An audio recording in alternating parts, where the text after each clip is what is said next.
Other than that, no, we didn't do enough of that. We should. Participate amateur.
Good morning, Commissioner Hahn. We have you on the line.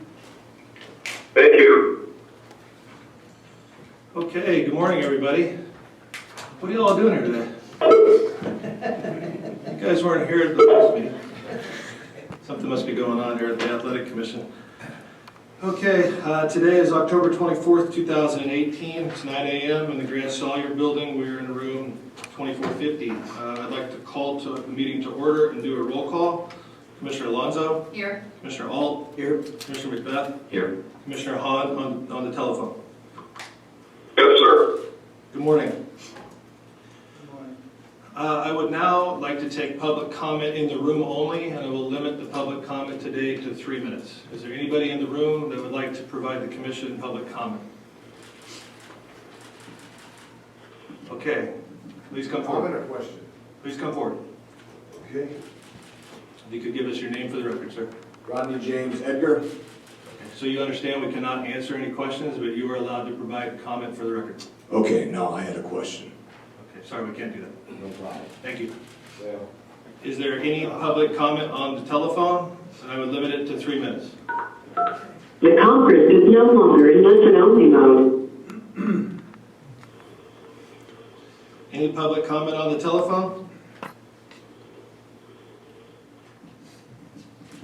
Okay, hearing none, close the line, please. The conference is now in listen-only mode. I would now move on to the minutes of our September 25th, 2018. Look for a motion. So moved. To approve? Motion to approve, do I have a second? Second. Great, all in favor? Aye. Aye. Great, motion passes unanimously. Moving on to E, the consent agenda. Is there any commissioners that would like to have anything removed? If it all looks in order. No, sir. And I would look for a motion for the approval of the consent agenda, item E. I make a motion to approve consent agenda item E. Okay, great, thank you. Do I have a second? Second. All in favor? Aye. Aye. Great, motion passes unanimously. Okay, moving on to item F, new business.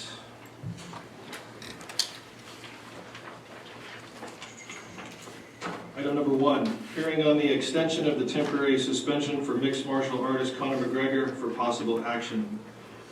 Good morning, Deputy Attorney General Bateman. How are you? Good morning, Chairman. How are you? Good. Good morning, members of the Commission. My name is Caroline Bateman from the Attorney General's Office. I am here on behalf of Executive Director Bennett on items 1, 2, and 3 of new business on your agenda this morning. Regarding agenda item 1 of new business, in October of 2018, Respondent McGregor was licensed by the Nevada State Athletic Commission as a professional mixed martial artist. On October 6, 2018, upon the completion of the main event of UFC 229, multiple fights erupted at the T-Mobile Arena. Video evidence reveals that Respondent climbed the cage and attempted to jump over it towards a fight that was occurring outside the cage, and notably behind the blockade stanchions where members of the public were seated and were standing. And the quick work of the Commission's inspectors prevented Respondent from jumping over the cage. However, while seated on top of the cage and being held by the inspectors, Respondent made multiple attempts to strike an individual who was also attempting to jump out of the cage. Pursuant to NRS 467.117, Executive Director Bennett temporarily suspended Respondent's license on October 15th for a period of 10 days. I ask that you extend that suspension through the resolution of the formal disciplinary action. While Executive Director Bennett is still working on his investigation, it cannot be disputed that Respondent's actions on the night of October 6th reflected discredit to honor of combat and constitutes unsportsmanlike conduct in violation of the Commission's statutes and regulations. Respondent's actions also constitute violations of the law of the state of Nevada. The disciplinary complaint will be filed upon the completion of the Executive Director's investigation, and he anticipates it will be ready for the Commission's review and hearing during your December meeting.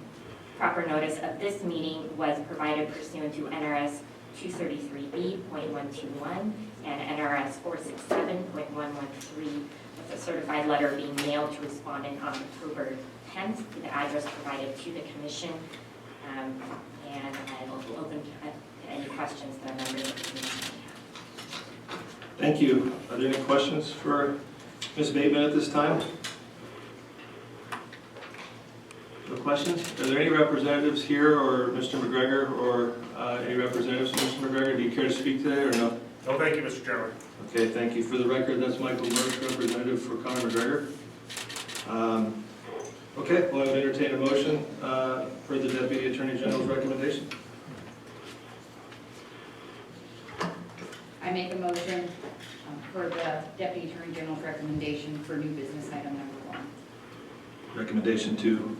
Oh, I'm sorry, to extend the temporary suspension for mixed martial artist Conor McGregor. Great, thank you. Do I have a second? Second. Great, all in favor? Aye. Aye. Motion passes unanimously. Aye. For emphasis. Moving on to item number 2, new business number 2, hearing on the extension of the temporary suspension for mixed martial artist Khabib Nurmagomedov for possible action. Morning again, Chairman. In October of 2018, Respondent was licensed by the Nevada State Athletic Commission as a professional mixed martial artist.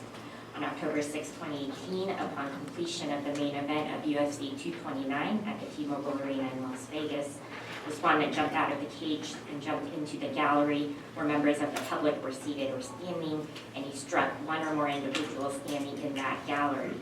Pursuant to NRS 467.117, Executive Director Bennett temporarily suspended respondent's license on October 15th for a period of 10 days. I ask that you extend that suspension through the resolution of the formal disciplinary action. As with Mr. McGregor's case, while Executive Director Bennett is still working on his investigation, there is no dispute that respondent's action reflected discredit to unarmed combat and constitutes unsportsmanlike conduct in violation of this Commission's statutes and regulations. Respondent's actions were the catalyst for the ensuing chaos that occurred after his contest at UFC 229. And respondent's actions also constitute violations of the laws of the state of Nevada. The disciplinary complaint will be filed upon the completion of the Executive Director's investigation into this matter. And again, he anticipates it will be ready for the Commission's review and hearing during your December meeting. Proper notice of this hearing was provided to the respondent pursuant to NRS 233B.121 and NRS 467.113, with a certified letter being mailed to the respondent on October 10th, 2018 to the address provided to the Commission. And I'm available to answer any questions the Commissioners may have.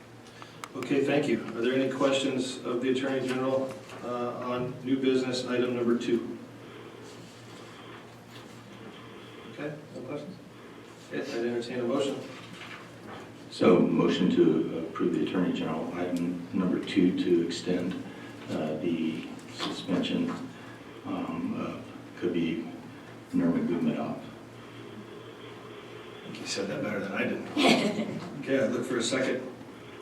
Second. Great, all in favor? Aye. Aye, great, motion passes Aye. unanimously. Okay, moving on to item number 3. So we're gonna let, before I even call it so the Commission understands, I'm gonna let Attorney General go through this, and then I'm sure there'll be questions and some thoughts and some discussion. Before we move to that, though, I would like to make it clear for the record for both counsel for Mr. McGregor and Mr. Nurmagomedov, doesn't seem to have representation. They both need to be noticed that in December hearing, I will require them to personally appear. I will not waive the personal appearance. So they have plenty of time. UFC, different camps for visas, etc. If you run into visa issues, then you need to communicate that with Executive Director Bennett, and we'll figure out how to work around that. But I'm not going to do that hearing over the telephone. Okay, so let's move on to new business item number 3. I will call that hearing on the withholding of the purse from the UFC 229 event at T-Mobile Arena on October 6, 2018 for mixed martial artist Khabib Nurmagomedov. Good morning again, Chairman, members of the Commission. On October 6, 2018, following the completion of the UFC 229 main event and observing the actions of the respondent, Executive Director Bennett, under his authority pursuant to NRS 467.135, ordered that respondent's purse be withheld based on his violations of the Commission's rules and regulations. Pursuant to the requirements of NRS 467.135, the Commission, by and through Chairman Marnell, immediately scheduled the present hearing to determine whether respondent's purse will be withheld and turned over to the Commission by the UFC pending final action in the respondent's disciplinary matter.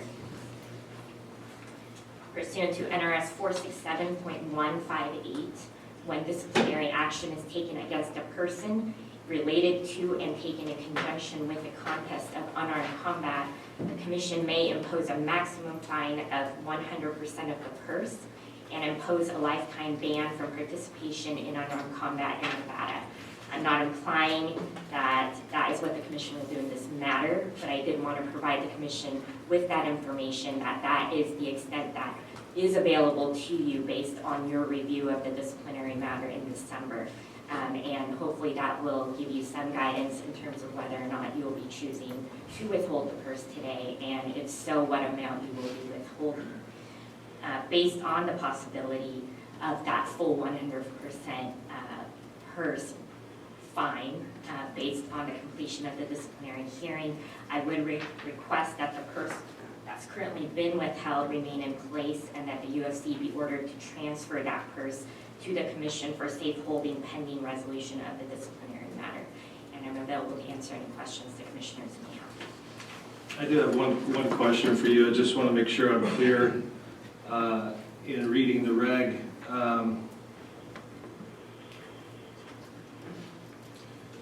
So if I'm referring to section 17 of the LCB file number R-062-16, the interpretation of purse is not just the fight night check, but also including all pay-per-view and other. Is that correct? That is correct, Chairman Larnell. I would note that in terms of our previous history with disciplinary complaints, and it's not determinative here, but in terms of our anti-doping actions that this commission has taken, we have utilized the fight night payment as the purse calculation. So it would be, that would be my recommendation, but it wouldn't be outside your scope if you did want to interpret that provision to include pay-per-view as well. Okay. I don't necessarily disagree with you at this juncture, but I guess we'll get to that in December. I just want to make clear for the record what the scope of the commission's abilities are to deal with what we're dealing with. Am I also correct in saying that if I'm looking at, so it really boils down to NRS 0105 as the definition of purse. And then what regulation am I looking at that allows the commission to impose the lifetime ban? And Commissioner, that would be NRS 467.135. Okay. Yes. Okay, understood that. So again, just want to make that clear for the record, that it's all in play. And I want to also, the third question, and then I'll turn it over to the other commissioners, is that when looking at past practice of the commission for acts of misconduct, which there has been not a lot, but a few over the years, are we to ignore past practice prior to 2016, since all of those misconduct violations fell under old regulations? And are we to solely focus on the new regulations and NRS, the NRS .0105 and NRS 467.135, as all of that pertains to the new regs that were amended in 16? Or is there precedence from things that happened prior to that that we should be looking at? I just want to make sure, as in context to what we're doing today, not hearing the two cases, but as it pertains to this purse and what we're withholding at the moment, how far back are we allowed to look? Because the last thing I want is to be accused of being arbitrary, capricious, and all over the place. I want to follow the law as written. And if I may, Chairman, correct myself regarding the authority for the lifetime ban and the 100% fine. That was actually NRS 467.158. I think I mistakenly said 135. Okay. And in terms of the purse and the calculation of the purse, if I'm understanding you correctly, you want to know in terms of the disciplinary action that would come about based on this case, what We've had other incidences prior to 16. Yes. We've had camps enter the ring and fight each other. We've had people bite each other's ears off. We've had some stuff. Are we to look at what commissions did back in history at that time and use that as precedent to try to develop a scope around this situation? Or are we really to look at the regs as adopted in 16 and what they say we're allowed to do from that point forward? Because it is a much different reg today than it was 10 or 15 or 20 years ago. And Chairman, my recommendation would be to look into past practice of the commission. That is based on the fact that the regulations that we adopted in 2016 were focused primarily on anti-doping violations. And so it provides strict guidance to the commission in terms of fines and purse percentages and suspension periods that the commission can now rely on. In terms of disciplinary actions such as these, there is no specific language in our new regulations or our old regulations that provide that strict guidance. And so looking at past practice, although it's not binding on this commission, would provide some guidance to you, again, to avoid, as you said, any arguments that the commission is being arbitrary and capricious. Okay, thank you. I don't have any further questions. I would turn it over if any of the fellow commissioners have any questions for Attorney General Bateman, and then we can have some discussion. I just want to add a little bit to the chairman's narrative. If I recall history correctly, it was right after 2000 that the guidelines changed to up to 100% of the purse. So it still feels like that there is to the chairman's point, a time period that we should consider for past practices. Obviously pre-2000, I think at the max was 10% of purse. So does that sound familiar to you or accurate that that period of time post-2000 is the parameters that allows us to go to 100%? Correct. Yes, Commissioner. I would recommend going through and looking at when the statute was changed, what allowed for when it was 250,000, and then it changed to 100% of the purse, so it's the maximum of whichever is greater, and that's the guidance I would recommend for the commission to look at. Thank you.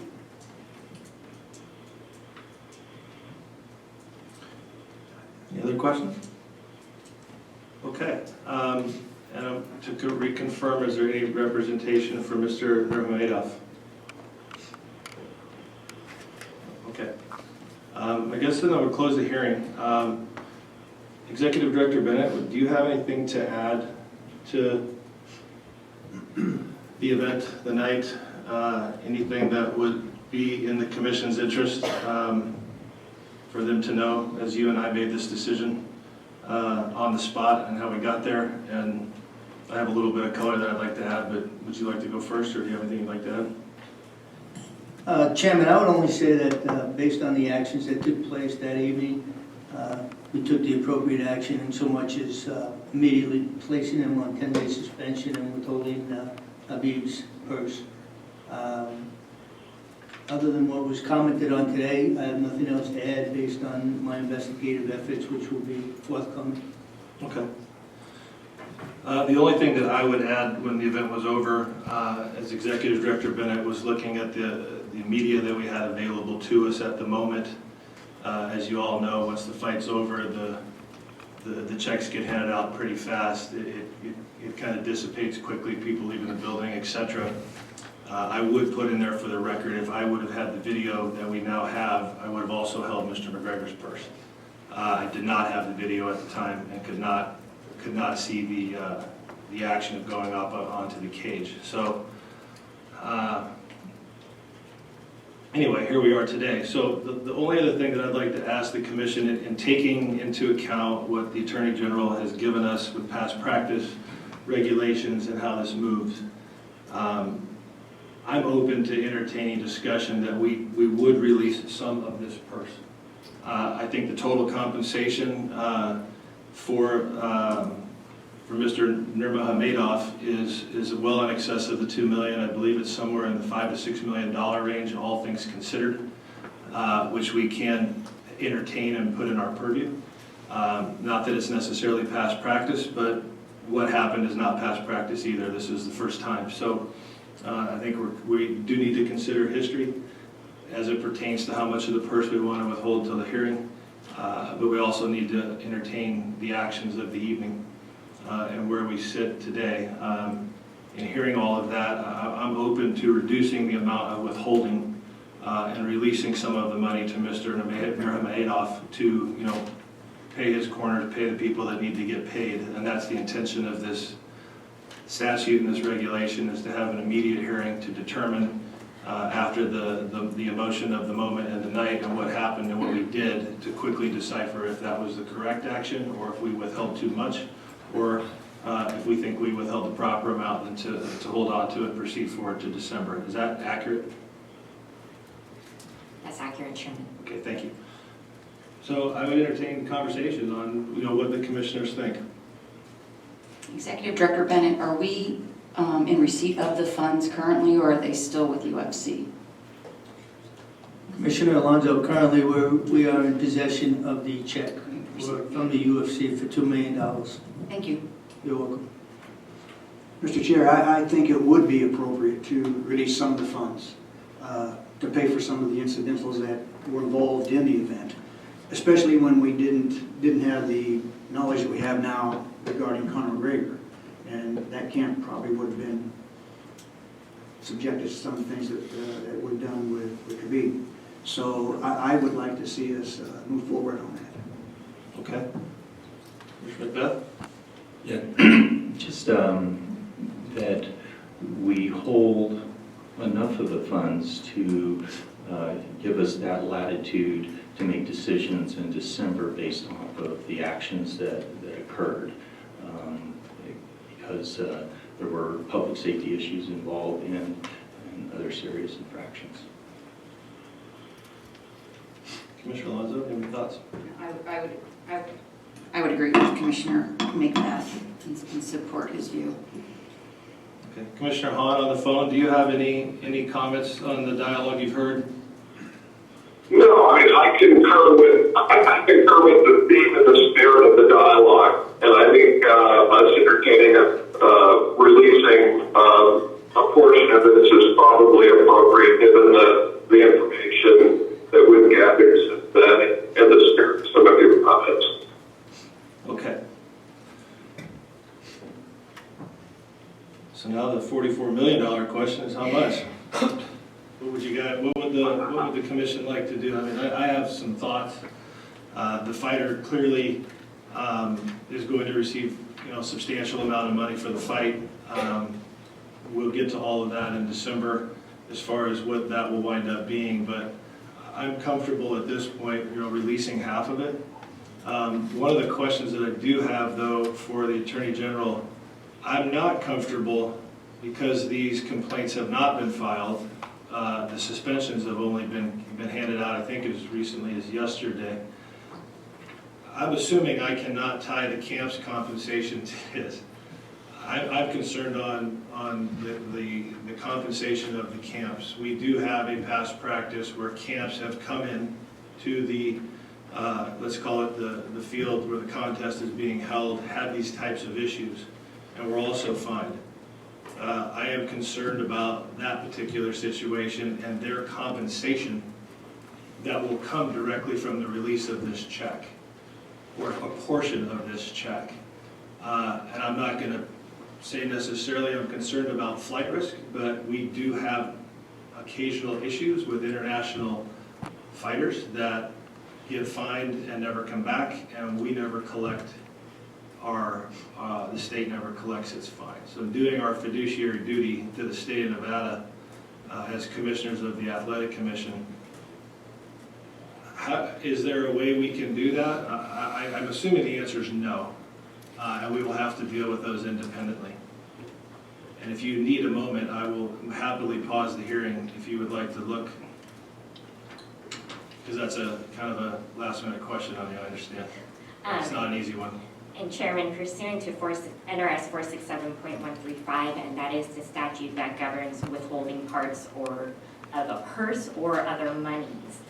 Subsection 1 of that statute reads as follows: the commission is executive director or any other employee authorized by the commission may order the promoter to withhold any part of a purse or other money belonging or payable to any contestant, manager, or second, if in the judgment of the commission, executive director, or other employee, and there's a litany of actions that you can base the withholding on. Based on that clear language in the statute, I would state that the withholding could be ordered against contestants, managers, or seconds only. So if there were other parties associated with the event that you are seeking, and the executive director, through his investigation, may identify as participating in these events and being subject to disciplinary action, unless they fall within those three categories, they could not be subject to the purse withholding. There's nothing here that requires necessarily that it happened that night. unless, obviously it's more difficult when the person's already released, as you noted, Chairman. So it would be possible, but it would be in order to the promoter to withhold, and then we would all come back and have another hearing like we are right now.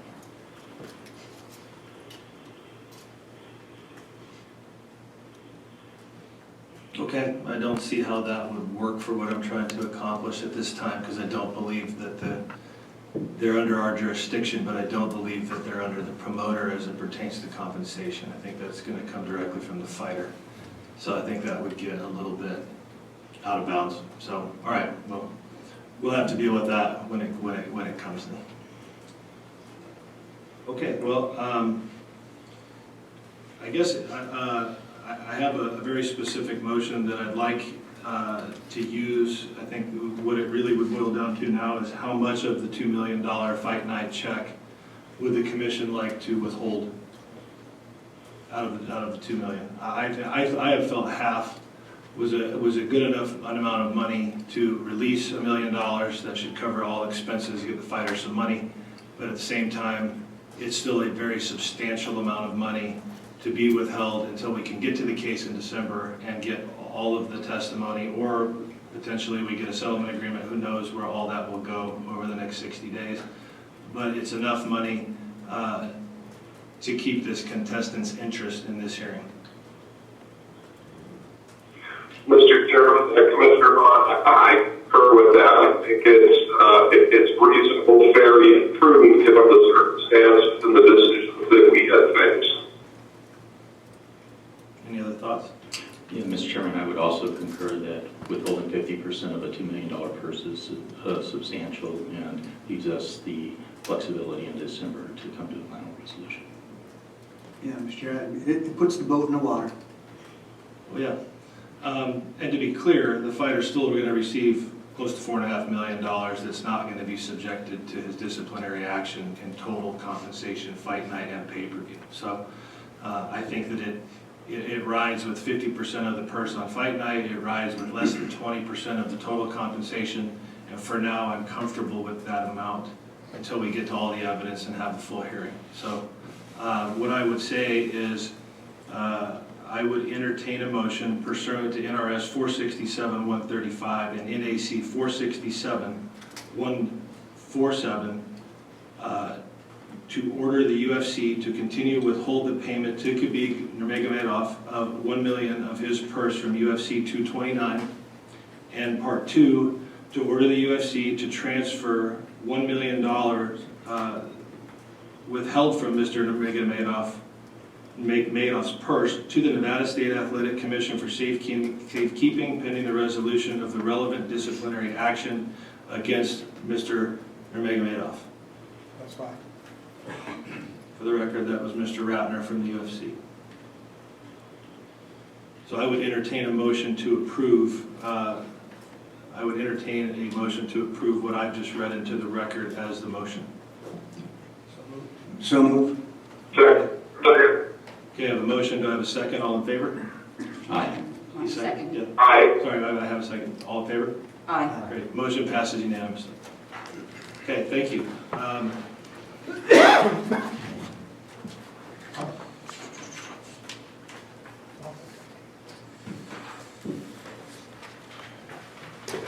Item number G, public hearing to discuss and adopt proposed permanent regulation as identified in LCB file number R032-18 for possible action.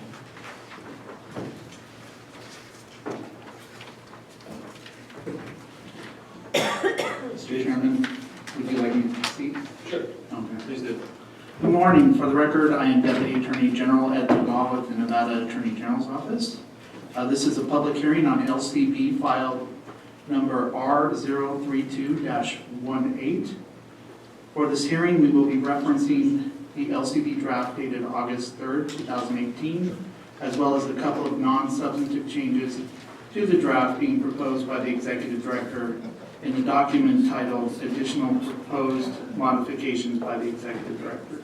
And that document is dated October 24th, 2018. This public hearing is provided to allow the public an opportunity to comment on the proposed regulation amendments. After this hearing, the Commission will deliberate and vote whether to adopt the proposed draft with any changes it feels are necessary. If adopted by the Commission, the draft will be returned to the LCB for final review and then presented to the Legislative Commission for final adoption.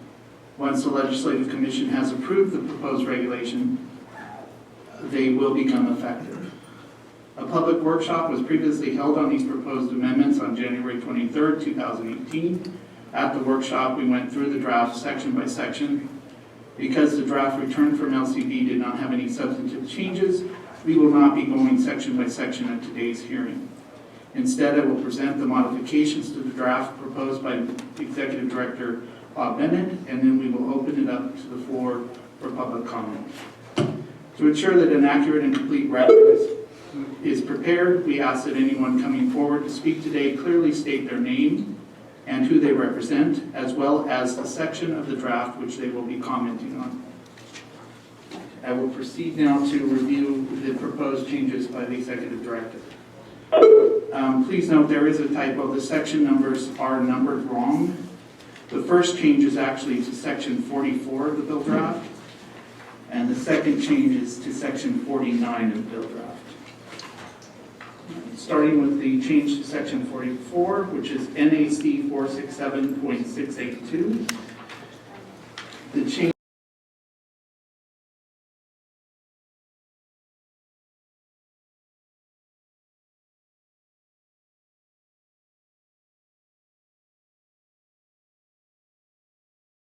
with officials of the Commission or view replay footage. So this is just to clarify that within the officials of the Commission, the referee also has the power to review replay footage. The change to section 49, which is an amendment of NAC 467.7962, this change is found in the flush language following subsection 33 of the bill draft. And this kind of fine-tunes the definition of a ground opponent. If the change is approved by the Commission, the flush language would read, for the purposes of subsection 14 to 16 inclusive, an opponent shall be deemed to be a grounded opponent if at least one of the opponent's hands, including the palm or fist, is weight-bearing on the floor, or if one or more of the opponent's body parts, other than a hand or sole of a foot, is touching the floor. And I believe that's in reference to fouls in a contest or exhibition of mixed martial arts. With that, I now would encourage anybody in the public to please go forward and comment on the sections if they wish to. Seeing none, does anybody on the phone want to comment on the regulations? The conference is no longer in listen-only mode. And seeing none, also for the record, we did not receive any written comments on these proposed changes. The conference is now in listen-only mode. So now I turn the hearing back over to the chairman for deliberation and decision on whether to adopt the proposed changes, including the changes proposed today by the executive director. Okay, thank you, Ed. I think these are pretty self-explanatory and quite some time. So is there any questions or comment from any commissioners on this? Executive Director Bennett, I just have one question, and it's primarily for subsections 14 to 16 under, I think it's 49, section 49. The change that we're recommending or to be considered for approval, but the consistency with the ABC MMA guidelines and or majority of the other states. You know, when I think about the fighters that are coming to Nevada with rules compared to other states, how does that? And you're specifically referring, Commissioner, to a grounded opponent, is that correct? Correct. Yes, it's an excellent question. It's one that I did review with the Chief Assistant Jeff Mullen and also with Vice President Mark Ratner to see if the UFC had any concerns with that. And at this point in time, I will turn that over to Chief Assistant Jeff Mullen that he and I worked hand in glove on. And Jeff, if you'd be kind enough to explain to everybody the changes and how we didn't acquiesce to some of the other major commissions when the majority of the commissions did not adopt this specific language for a grounded opponent. Jeff Mullen, Chief Assistant, Nevada State Athletic Commission. Director Bennett and I looked at this at great length. 17 of the states' commissions have not adopted these new rules, and many of the most active MMA states, including ourselves, New Jersey, Texas, Ohio, Pennsylvania, and Colorado, are not using these new rules. And the reason being is they felt putting both hands on the ground, like the new rule in this instance, put the fighter at greater danger just to remind him to drop to a knee. So we were saying, why put the fighter in greater danger just to change the culture he's going to drop to a knee or his rear end into. So we felt compelled, after talking with Nick Limbaugh from New Jersey, Tim Lukanoff from Missouri, Bernie Provider from Ohio, Pat Manella from Maryland, and the director also talked to Greg Serb and several other commissioners, and they felt, these prominent guys, that this was actually putting the fighter in greater danger.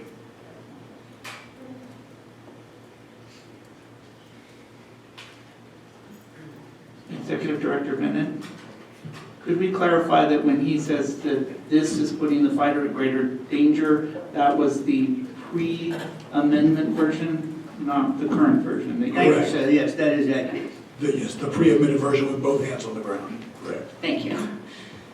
That was the blank stare that you were getting from me, so I appreciate the clarification. Okay, thank you, Mr. Mullen. Okay, any further questions or discussions? All right, then I would look for a motion on item number G, LCB file number R032-18 for adoption. For adoption.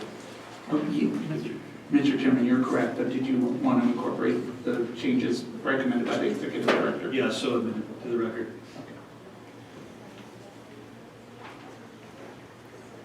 So,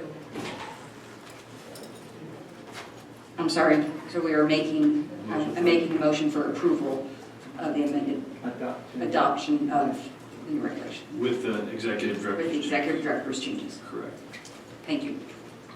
Second that. Okay, I have a motion and a second. All in favor? Aye. Okay, motion passes unanimously. Moving on to H, public comments. Are there any public comment in the room? And seeing none, is there any public comment on the phone? Nobody's on the phone. Okay, thank you. On the chairman's report, I have none at this time. We do have some other regulations that are moving through the system that you all have seen, and hopefully we will be able to get that done. Are there any matters for future agendas from any of the commissioners? Okay, then I would look for a motion to adjourn. make a motion for adjournment. Second? Great, all in favor? Great. Aye. That's unanimously. Everybody have a great day. Thank you. Thank you. Thank you, Chairman.